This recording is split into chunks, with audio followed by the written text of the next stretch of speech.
Wesh la populace, lundi 16 février 2026, il est 9 h du matin, je me fais un petit soin beauté. Les garçons sont rentrés hier, voilà, donc on est content.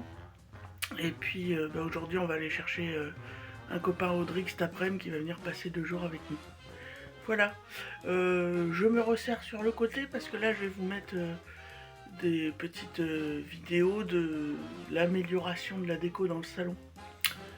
Donc vous avez sur le meuble où je fais mes coloriages, voilà, enfin le meuble où je range mes coloriages et les fournitures scolaires des gosses, voilà, je vous mets le petit visu ici. Et puis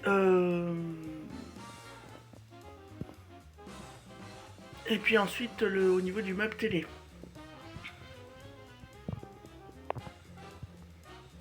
Sachant que le néon, évidemment, je l'ai allumé pour la vidéo, mais du coup, on voit pas du tout ce que c'est.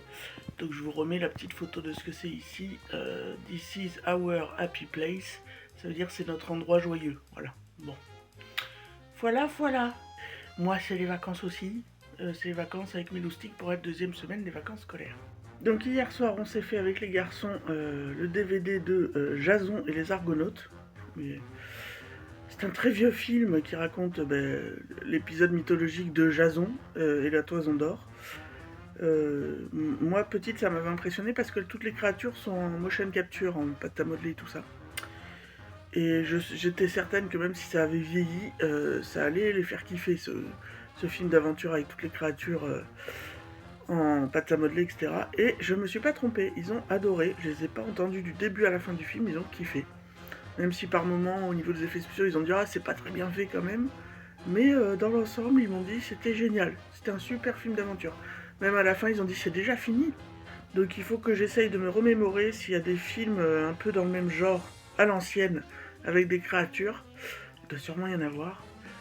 Conan le Barbare, peut-être. Il doit y en avoir d'autres. Parce que je pense que ça leur plairait bien, ces vieux films avec les créatures comme ça, en pâte à modeler, voilà. Bon, bref, c'était pour dire pas grand chose. Oui, alors ça c'est le masque... un masque de chez Action, avec la petite sirène. Alors sur le paquet, tu te dis, ah, tiens, peut-être je vais avoir sa gueule, puis quand tu l'enfiles, tu te rends compte que t'as pas sa gueule, hein, t'as la gueule de quelqu'un qui a la vérole, quoi. C'est un concept quand même, Action, hein.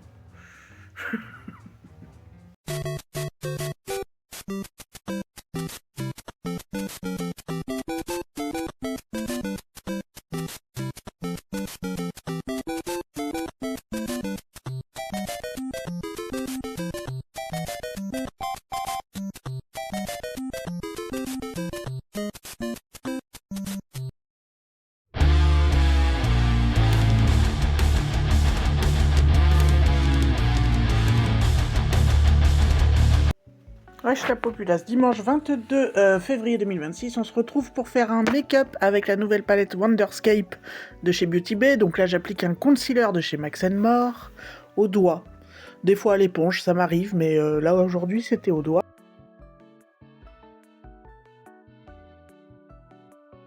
Voilà, on est bien. Une bonne couche, hein, un bon crépi sur le œil. Ensuite je prends la palette, je vous montre vite fait... la Color Story. Je vais donc appliquer déjà un fard rose en haut de la paupière. Fard rose mat. La pigmentation est bonne, hein. J'ai déjà fait 2-3 looks avec cette palette.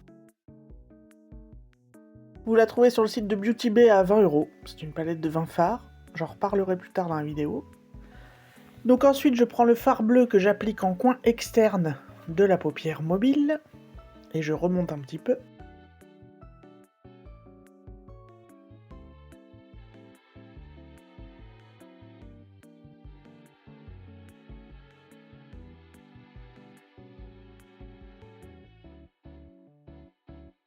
Je fais pareil de l'autre côté. Je suis parti sur un look one again, hein. J'ai pas réfléchi à l'association des couleurs et tout. Je voulais faire un truc avec des associations de couleurs improbables pour voir ce que ça donnait. Bon. Finalement c'est improbable, mais le résultat sera pas mal, vous verrez. Ensuite du coup je prends un kaki. Voilà, quand je vous parlais de combinaison improbable, on en est là, hein. Du rose, du bleu, du kaki, c'est nawak. Toujours un fard mat, du coup, là pour l'instant ce sont les fards mat que j'applique. Je fonctionne toujours comme ça en fait, je fabrique le cadre et après je vais appliquer les irisés, multichromes et compagnie. Donc, toujours dans le creux de la paupière mobile.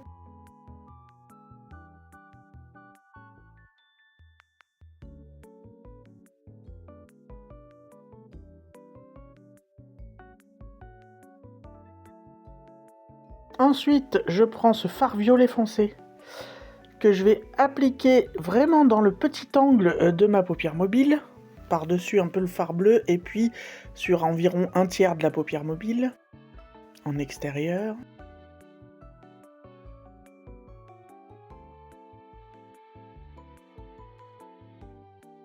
Voilà, on est pas mal. Bon, toujours plus, hein. Moi vous savez, je veux que les couleurs se voient, quoi, donc j'en applique.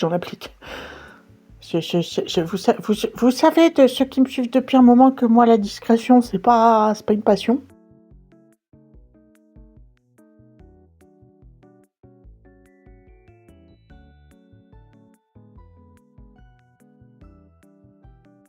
Je jette un œil, ça va, ça me va. Je vais rajouter un peu de ce fard mat gris, ce coup-ci en coin interne de la paupière mobile. Vous voyez, toujours sur à peu près un tiers, de manière à laisser un tiers de la paupière mobile vide pour appliquer mon fard irisé. Je vais prendre ce fard irisé qui est bleu clair. Je vais l'appliquer au doigt, parce que les irisés sont beaucoup plus pigmentés si vous les appliquez au doigt que au pinceau. Moi, je les applique toujours au doigt, depuis quelques temps maintenant. Au final, c'est très joli, mais je suis tellement habituée à avoir des trucs qui pètent de l'espace que ça a beau être très joli et pigmenté, vous allez voir, je vais le pimper un peu, quoi. Ouais, ça me suffit pas l'effet, même s'il est très bien, très beau, etc. Du coup, avant, je vais repasser un petit coup de fard violet sur le coin externe pour réintensifier le contraste.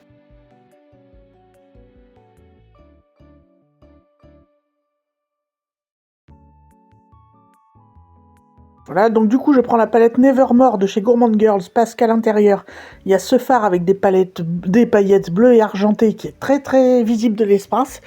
Donc là j'en prends à peine sur mon petit doigt et j'en applique au centre du fard irisé que j'ai posé précédemment. Bon là à la caméra vous verrez peut-être pas grand chose, mais je vous assure que ça apporte un poil plus de lumière et que moi du coup ça me va, parce que j'aime bien les make-up parfois foncés, mais en tout cas où il y a du contraste.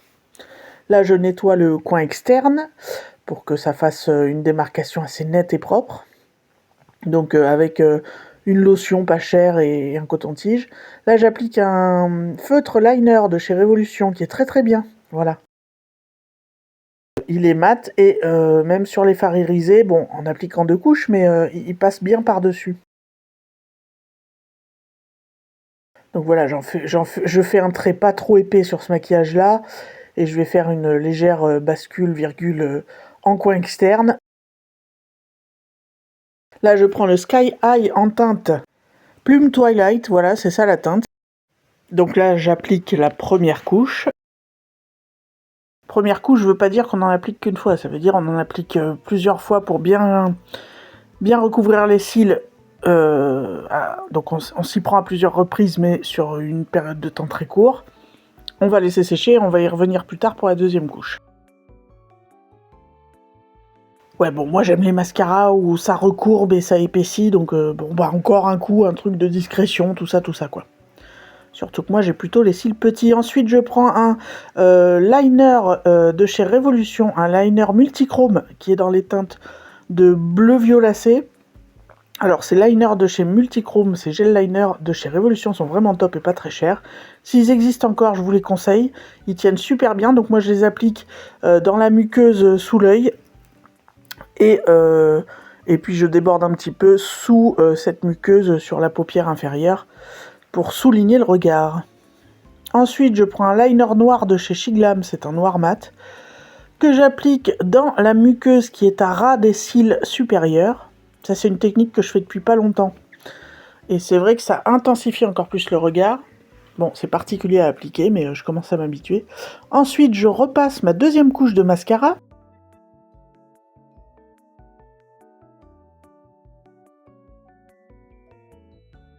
Ensuite, je prends mon rouge à lèvres Super Stay Matte Ink de Maybelline, la teinte 130, Voilà, mes rouges à lèvres préférés, je vous en ai déjà parlé, donc j'ai pas mal de teintes, parce que ce sont des rouges à lèvres liquides, mat, pigmentés, confortables et qui tiennent toute la journée. Teinte rose légèrement orangée. Ensuite, ce highlighter de chez Révolution, le Aura Luminizer. C'est un highlighter liquide qui a des reflets roses. Alors là, vous verrez pas grand-chose, mais j'en applique très souvent sur ma pointe du nez, parce que j'aime bien avoir le museau qui brillote. Voilà, elle est contente. Hein. Ensuite, ce blush de chez Magic Studio.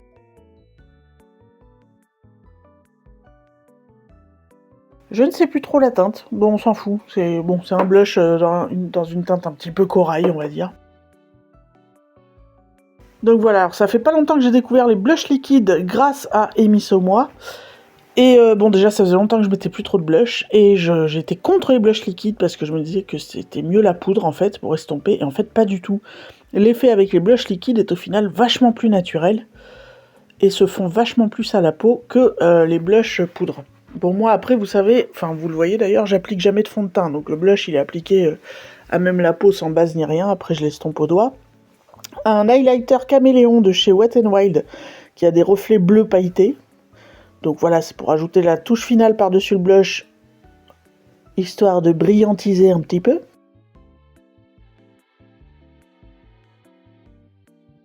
Voilà, on n'est jamais mieux servi que par une tonne de make-up.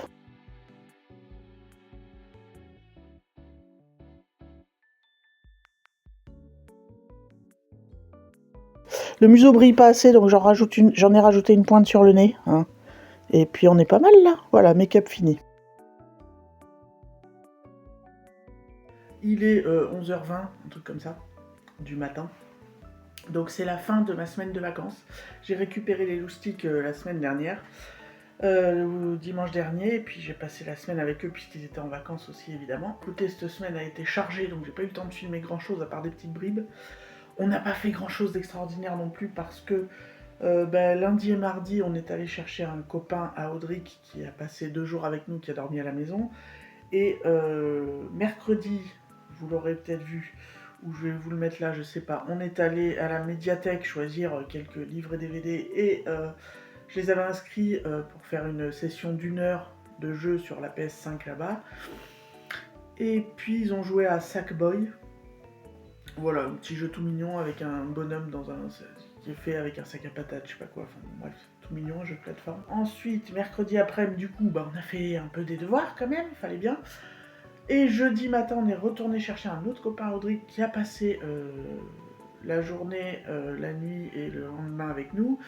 Et ce copain-là est un copain de classe, du coup, ils avaient un exposé à faire ensemble. Donc voilà, ils ont fait leur exposé et après ils se sont amusés. Si vous entendez gueuler, c'est les gamins qui jouent ensemble dans la piole. Bref, donc voilà pour les vacances. Et hier, on est allé passer l'après-midi chez mes parents parce qu'on a commencé à regarder les vieilles photos de famille, surtout pour montrer aux petits puisqu'ils les avaient jamais vues. Donc en 3 heures de temps, on a fait à peu près 10 ans. Voilà, on a fait en gros de la rencontre de mes parents jusqu'à mes à peu près 10 ans. Voilà, donc ils ont vu les tontons plus jeunes, les papy-mamies plus jeunes, voilà, ils ont vu les animaux de compagnie qu'il y a eu avant, les différents endroits où mes parents, mes frangins et moi avons vécu, enfin voilà, mais on pensait tout faire dans l'après-midi, puis non, il y avait trop de photos à regarder. Vous savez, c'est à l'ancienne, hein, c'est dans les albums photos, donc voilà. Mais c'était rigolo, ça leur a bien plu. Bon, au bout de 3 heures de visionnage, ça commençait à être un peu long, donc c'est pour ça qu'on s'est arrêté là. Mais quand on est rentré, je leur ai demandé, et Audric m'a dit « Ah ouais, c'était trop cool de vous voir plus jeune et tout. Donc il faudra qu'on fasse au moins 2 sessions de plus pour voir le reste des albums photos. » Donc j'avais fait un gâteau, j'ai fait des crêpes aussi dans la semaine. Voilà, j'ai aidé les gamins à faire les devoirs, enfin j'ai rien fait d'extraordinaire. Là ce matin vous aurez vu donc que je vous ai filmé un maquillage que j'ai fait principalement avec la palette, la dernière palette de Beauty Bay, la Wonderscape. Bon, j'ai un souci quand même avec la palette Beauty Bay Wonderscape, c'est déjà le packaging. Packaging blanc neutre en plastoc. Pourquoi ? Je veux dire, je suis pas une écologiste convaincue, hein, mais bon, vous étiez sur des packaging en carton, avec des décors dessus, c'était très bien. Ouais. Vous voyez pourquoi remettre du plastique? Et puis aussi parce que les phares sont beaucoup plus petits. C'est-à-dire que leur palette habituelle au format packaging en carton sont des phares qui font 1,4 g, je crois. Et il y en a 20, comme dans celle-ci. Et celle-ci, où il y a également 20 phares, les phares ne font que 0,9 g. Alors en soi, moi, vu ma collection de palettes, je m'en fous un peu, si tu veux, parce que je vais pas m'en servir tous les jours de cette palette, donc elle va me faire très longtemps. Mais si on a peu de palettes et qu'on s'en sert tous les jours, ben, quasi la moitié moins de quantité par rapport à d'habitude pour le même prix. Bon, voilà. Après, ça reste des palettes pas chères parce que 20 balles la palette, ça va. Mais sinon, en termes de qualité des phares, c'est la qualité habituelle Beauty Bay. Y a pas de souci. Ça se travaille très bien, c'est la même texture. Voilà, c'est du Beauty Bay. Mais Beauty Bay, j'ai l'impression qu'ils sont en train de se casser la gueule quand même, vous voyez. Parce que quand on va sur le site, il n'y a quasi plus rien en vente. Donc je pense qu'ils vont fermer. Alors moi, je me dis dans ma petite tête de pioche, j'aimerais bien que ce soit juste genre, ils arrêtent de faire un site où ils vendent toutes les marques plus la leur, et en fait la leur marche bien, donc ils font un site où ils vendent que leurs propres marques. Mais j'ai plutôt l'impression que c'est en train de fermer boutique, vous voyez. Et je trouve ça dommage parce que dessus on trouvait des marques anglaises entre autres qu'on trouvait pas forcément ailleurs, sauf que je pense que le site Monolith en Allemagne, qui revend aussi beaucoup de... Alors eux c'est plus des vraies marques indie, mais leur a fait beaucoup de mal, et qu'en plus, après le Covid, la tendance maquillage, se maquiller fort a vachement diminué, on est en tendance clean girl depuis des années, et du coup ça a fait du mal à beaucoup de marques de maquillage et apparemment à des revendeurs aussi, donc je croise les doigts quand même pour que leurs propres marques disparaissent pas et qu'ils continuent à nous sortir des jolies palettes.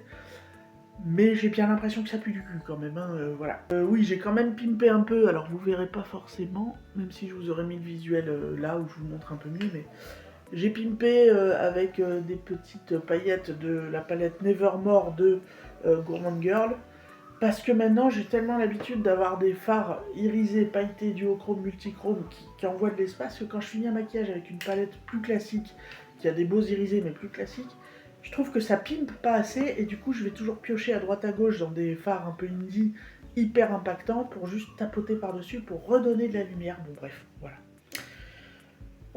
Écoutez, on reprend, enfin les gamins reprennent l'école demain et moi le boulot. Donc, pas hâte. Pas hâte, mais bon, c'est comme ça, faut bien retourner bosser. Je vais vous parler aussi des films qu'on s'est fait cette semaine avec les enfants. Je vais commencer par les films qu'on avait pris à la médiathèque mercredi, qu'on a regardé cette semaine. Donc, sur La piste du marsupilami, de et avec Alain Chabat, qu'on n'avait pas vu, qui est sorti il y a un petit paquet d'années, puisque c'est sorti... j'ai toujours du mal à trouver l'année sur les trucs.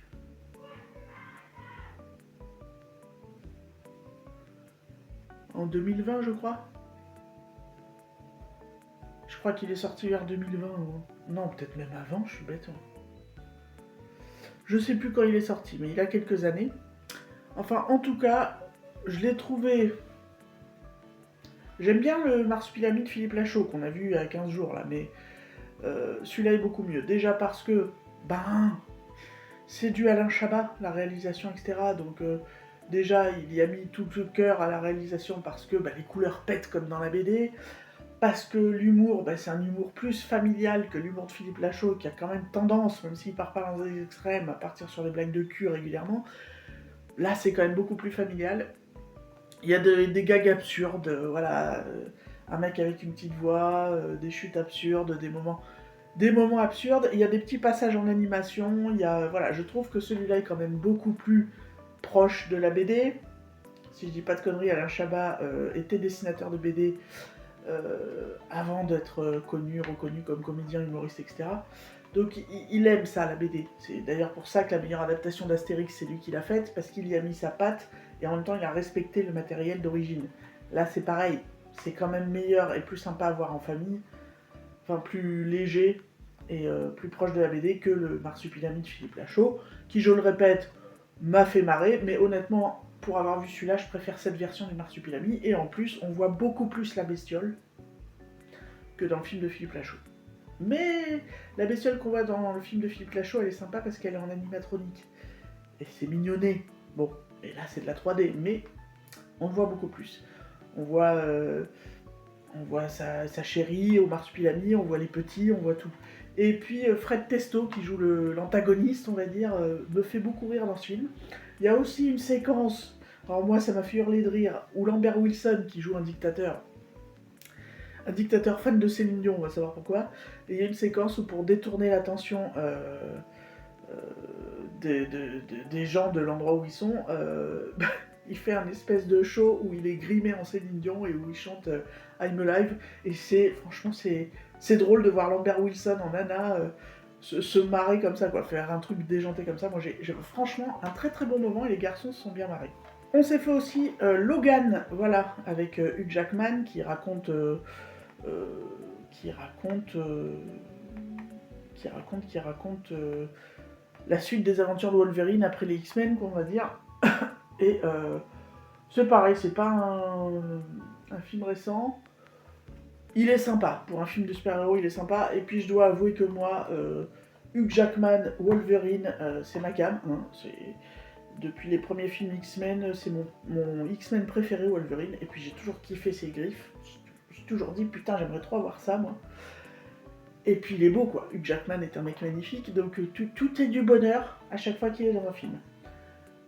C'est un film correct de super-héros, c'est sympatoche, voilà. Ça finit pas très bien, mais bon, à un moment donné, on peut pas non plus avoir des fins heureuses tout le temps.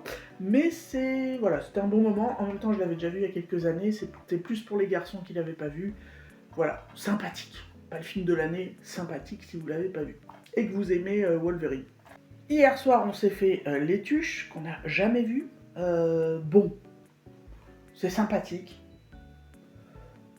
Mais par rapport au foin que j'en ai entendu sur ce premier film et cette saga Les Tuches, je me suis pas non plus explosé de rire. Il y a 2-3 trucs marrants. Voilà, ça reste une comédie française basique, quoi. Où t'es pas mort de rire du début à la fin. Il y a de temps en temps où t'esquisses un sourire. Bon, ça passe le temps. Après, l'histoire de base est sympa. C'est ces chômeurs qui gagnent des millions d'un coup et qui se retrouvent dans le monde des riches, comment le choc des cultures, ok. Mais encore une fois, ça aurait dû être poussé un peu plus loin pour être vraiment tordant de rire. Parce que quand ils vous mettent derrière une Isabelle Nanty déchaînée, déchaînée, non, elle joue très bien comme d'hab. Je vois pas en quoi elle est déchaînée dans le film. Enfin bon, bref. Sympatoche, mais je vois pas en quoi je vois pas en quoi ça devient culte. Vous voyez, par exemple, moi, Dick and Neck, voilà, ça c'est une comédie française culte. Là, ok. Les Tuches, bon, c'est seconde zone, quoi, c'est pas hilarant. Et alors là, je vais vous parler du pire navet de la semaine qu'on s'est fait. Qu'est-ce que c'est que cette merde? Alors déjà, bon, faut que je joue, donc c'est Wicked, hein, l'adaptation de la comédie musicale de Broadway sur le magicien d'Oz et le rapport entre la sorcière Glinda et la sorcière de l'Ouest, dans leur jeunesse. J'ai jamais vu la comédie musicale sur scène, hein, évidemment. Mais pourquoi j'étais curieuse de voir ça? Parce que la bande-annonce avait l'air jolie, en termes visuels, et parce que je suis une très très grande fan du film originel, Le Magicien d'Oz. Donc je m'étais dit, ça doit être au moins sympa, tu vois. Mais qu'est-ce que c'est nul! C'est à chier! Alors visuellement, oui, c'est sympa, bon, c'est tout en 3D, évidemment, mais c'est sympa, mais c'est nul. Alors déjà, quand il chante, on l'a regardé en VF, évidemment, quand il chante, tu comprends pas tout ce qu'il chante, tellement c'est fouillis. Je sais pas si c'est le travail sur le son qui est merdique, mais voilà. Les chansons n'ont aucune âme, mais aucune. J'aime bien les comédies musicales, hein. Il y en a plein que j'aime bien, mais là, ça n'a aucune âme. Les chansons n'ont aucune âme, 0, 0, 0. Le personnage de Glinda est t'as envie de la gifler tout le long, cette espèce de pain bêche là. Évidemment, le personnage de la sorcière de l'Ouest est plus intéressant. En plus, je trouve que la comédienne joue très bien. Pour le coup, c'est peut-être le seul point positif du film. C'est la comédienne qui joue la sorcière de l'Ouest qui joue très bien. Après, le reste, non. On dit non, c'est quoi cette merde? Ce côté, on va à la fac ensemble, on se rencontre là-bas, on peut pas se saquer, on devient copine. Il y en a une, là, la Glinda, quand elle est jeune à la fac, t'as l'impression que c'est... merde, le film là, avec les gonzesses... Clueless, ouais, je crois, ou la série là. où il y a un groupe de gonzesses, elles sont un peu connassas, tu vois, parce qu'elles se la pètent et tout, enfin c'est exactement ça, c'est une meuf connassa, superficielle, etc., que t'as envie de gifler à longueur de temps. C'est nul, son mec, c'est nul, enfin tout est nul, le scénario est pas terrible, le jeu des acteurs, je vous dis, à part la sorcière de l'Ouest, les autres, je trouve que elle joue pas bien, les danses, c'est surfait, les chorégraphies, c'est surfait, t'arrives pas à rentrer dedans, il y a aucune chanson qui te dégage aucune émotion, je me suis fait chier pendant tout le long du film, qui doit durer plus de 2 heures en plus, et bien, il est hors de question que je me taperai pas le deuxième. Et les garçons, pareil, se sont fait chier tellement bien que c'est le seul film de la semaine où Audric s'est endormi au bout de 20 minutes. Et où Lémi, on arrivait peut-être... on n'a pas fini, je crois qu'il nous manque un quart d'heure ou un truc comme ça. On me dit, ah, mais maman, j'en ai marre, c'est nul, on peut pas le couper. Ben il avait raison, on l'a coupé quoi. Infect, imbouffable, c'est de la merde. Les mignons qu'ils ont mis là-dedans, alors je sais pas si c'est du coup conforme exactement à la comédie musicale sur scène, et si c'est conforme à la comédie musicale sur scène, alors la comédie musicale sur scène c'est de la merde, et ils auraient pu en faire autre chose pour faire un film quoi. Enfin, c'est nul à chier, nul à chier. Vous voulez voir quelque chose de poétique, de beau, de fantastique sur le Magicien d'Oz, bah regardez le film originel. Ça c'est de la merde en barre. C'est une version plastique du Magicien d'Oz, quoi. Ça ne dégage absolument rien, ça n'a pas d'âme, pas d'émotion. Tu ne t'en souviendras pas dans une semaine. Enfin, nul à chier, nul à chier, nul à chier. Pardon si vous avez aimé. Moi, j'ai trouvé ça d'un creux phénoménal, quoi. C'est un trou noir, le truc. C'est nul, nul, nul, nul, nul, nul. Et je ne verrai pas le 2, c'est hors de question. Ensuite, on s'est fait 2 films aussi qu'on a loués. Un soir où on avait son copain, lundi soir, je voulais qu'il voie, vu que lui il n'avait pas vu, mes fils non plus, Didier, la comédie, avec Alain Chabat, hein, c'était une semaine un peu Alain Chabat. Didier, donc on s'est bien marré avec Didier, évidemment, on sent pas le cul Didier, ai-je besoin de vous parler de cette comédie qui doit dater, je sais pas, de fin des années 90 ou un truc comme ça, vous l'avez forcément vu, avec Jean-Pierre Bacry et Alain Chabat qui joue le rôle d'un chien, voilà, on va se le dire comme ça. Si vous l'avez pas vu, regardez-le en famille, c'est toujours un bon moment. Alain Chabat qui imite le chien et tout, enfin c'est drôle. Bacri est très bon. Voilà, ça c'est une bonne comédie française, ça on est d'accord. Donc ils ont kiffé. Et l'autre film, c'est une relative nouveauté, on l'a loué sur Amazon Prime. C'est le dessin animé Flo, avec le chat noir. C'était vachement bien, mais je m'attendais pas à ça. Je m'attendais à un dessin animé. Alors l'histoire, c'est un chat qui vit tout seul dans une maison. Je suppose que c'est au Japon ou en Chine, je sais pas trop. Mais bon, bref. On comprend qu'il vit tout seul dans cette maison, qu'il se débrouille tout seul, qu'il va chasser ses bestioles et tout pour bouffer. Et y a un jour où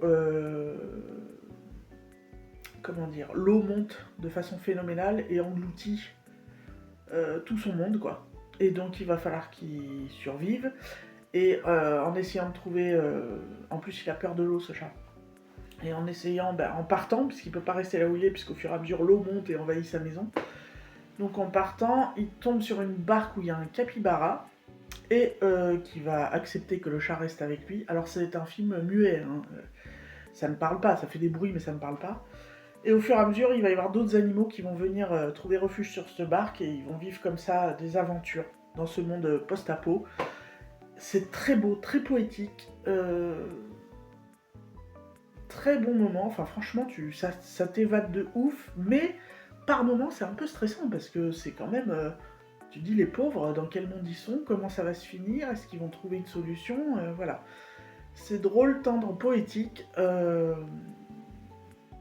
mais seul reproche c'est qu'une fois le film fini, tu sais pas le pourquoi du comment. Encore ça c'est pas grave, mais tu sais pas vraiment ce qu'ils deviennent non plus. Ça se termine sur une note négative et en même temps une note positive, c'est particulier. Mais ceci dit, et nous avons passé un super moment, on en a pris plein les yeux et vraiment, je vous conseille vraiment, c'est un très bon film. Ce dessin animé Flo. Alors là vraiment, je crois que c'est de ce qu'on a regardé chaque soir cette semaine, c'est ce que j'ai préféré, c'est vraiment Flo en top 1 de ce qu'on a vu cette semaine. Et Marsupilami en top 2. Voilà, c'est les 2 films que je vous conseillerais, Sur la piste du Marsupilami et Flo. C'est les 2 films de la semaine que j'ai préférés personnellement. Et qu'en plus, vous pouvez regarder en famille, voilà. Un pour vous marrer et un pour voyager. Sur la piste du Marsupilami pour vous marrer et en famille, et Flo pour voyager en famille. Voilà. Écoutez, sur ce, je pense que je vais vous laisser. J'ai pas grand chose à raconter de plus. Donc j'espère que ce petit vlog vous aura plu, oui, que ce petit vlog vous aura plu, papy.